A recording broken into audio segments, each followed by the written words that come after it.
అన్ని సీజన్స్తోనూ పోల్చుకుంటే ఈ సీజన్ 9 సూపర్ డూపర్ హిట్ అనే చెప్పాలి.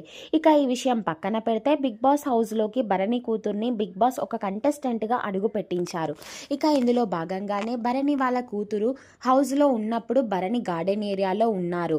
ఇక తనుజ నాన్న సిస్టర్ వచ్చింది అంటూ గట్టిగా అరుస్తుంటే భరణి గార్డెన్ ఏరియాలో నుంచి పరిగెత్తుకుంటూ వచ్చి తన కూతుర్ని హగ్ చేసుకొని చాలా అంటే చాలా ఎమోషనల్ అయ్యాడు.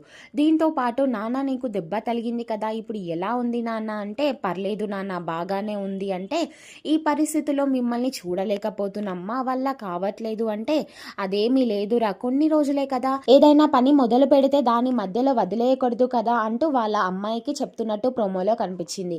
ఇప్పటి వరకు కూడా భరణి వాళ్ళ కూతురు ఎక్కడ ఎలాంటి సోషల్ మీడియాలో కనిపించలేదు, కానీ మొదటిసారి బిగ్ బాస్ హౌస్లో కనిపించింది. మరి మీలో ఎంతమంది భరణి గారి ఫ్యామిలీ ఎపిసోడ్ కోసం వెయిట్ చేస్తున్నారా అనేది కామెంట్ సెక్షన్లో తెలియజేయండి.